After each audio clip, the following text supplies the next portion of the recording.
Salam damai dan sejahtera untuk Bapak, Ibu, dan Saudara yang kekasih di dalam Kristus. Pada video ini saya melanjutkan pembahasan pembelajaran mengenai keadaan pemuliaan Kristus. Video ini merupakan lanjutan dari pengenalan kita akan pribadi dan karya Kristus. Di dalam video ini akan saya paparkan mengenai pemuliaan Kristus, di mana sebelumnya kita sudah belajar mengenal tentang perendahan Kristus dari inkarnasi, pelayanan dalam kehidupannya, penderitaannya, kematiannya di atas kayu salib, dikuburkan dan turun dalam kerajaan maut. Kita akan menjelaskan dan memahami tentang pemuliaan Kristus. Dalam keadaannya sebagai manusia, ia pada hari yang ketiga sesuai dengan kehendak Allah, ketetapan Allah. Ia bangkit dari kematian, bangkit dari kubur.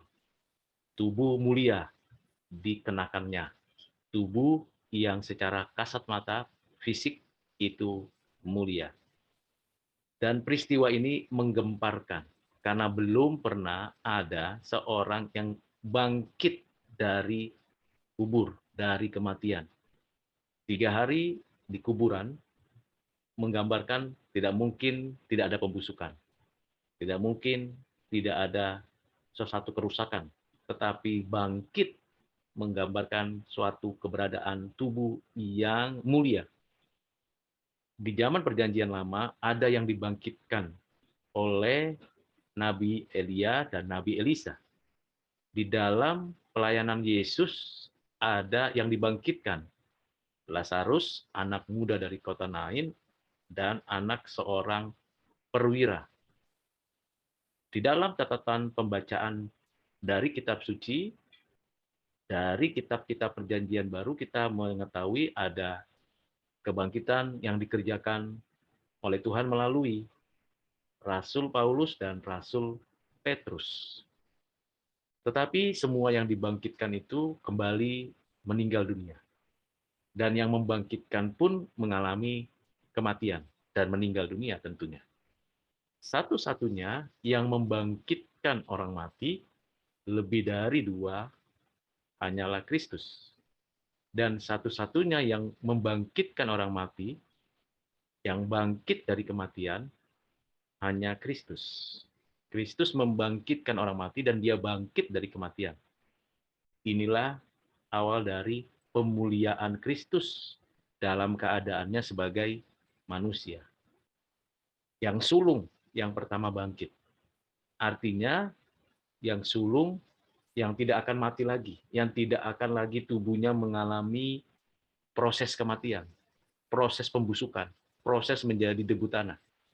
Satu-satunya yang dalam waktu 3 hari secara singkat ada pembaharuan, ada tubuh yang mulia yang dikenakan oleh Kristus. Tubuh yang mulia, tubuh yang seperti apa?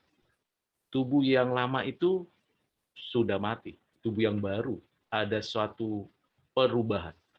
Sesaat dalam waktu singkat selama 3 hari. Dari yang mati bau, busuk, dan tidak ada rempah-rempah menjadi yang hidup, yang kekal tubuhnya. Ini satu kenyataan yang tidak bisa dapat dibuktikan secara ilmiah, tetapi dengan iman dan dengan fakta sejarah menunjukkan memang ada kebangkitan. Pakaian atau yang melilit tubuh yang mati tadinya itu tertinggal. Ia mengenakan tubuh mulia dengan kemuliaannya. Ia menyatakan kepada lebih 500 saksi selama 40 hari kepada murid-muridnya, terutama kepada perempuan-perempuan yang mau merempah-rempahinya, tentunya sebelumnya kepada para penjaga yang kaget, heran, dan ketakutan. Juga kepada perempuan-perempuan yang datang untuk merempah-rempahi. Lalu murid-muridnya datang menyaksikan Rasul Petrus, Rasul Yohanes, dan yang menyatakan diri kepada banyak orang.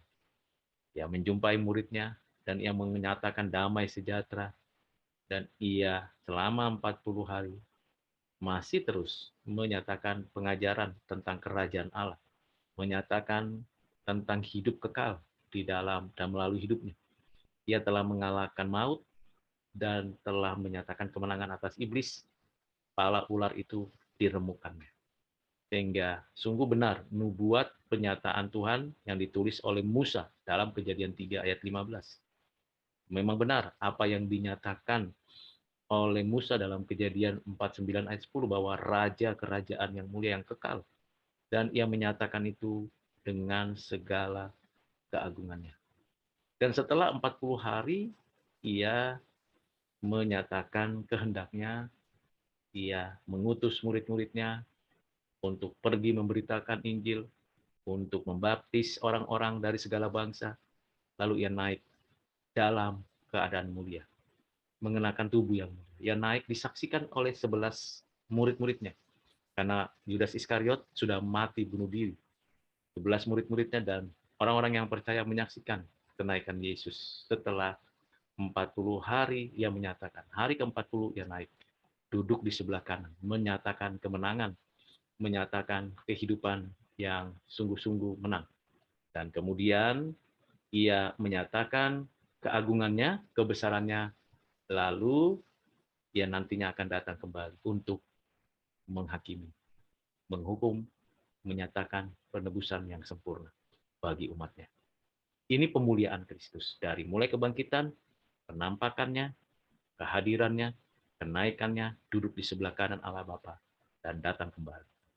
Dan waktu ia duduk saat ini, sekarang, ia berdoa syafaat untuk Bapak, Ibu, Saudara, dan kita, membela kita, dan menyatakan kemenangan demi kemenangan.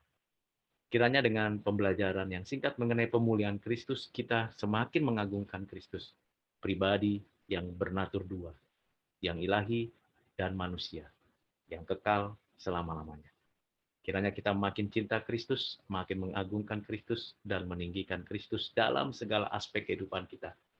Benar-benar Kristuslah sumber, sentral, dan harapan yang pasti dalam hidup kita. Tuhan Yesus memberkati saudara sekalian.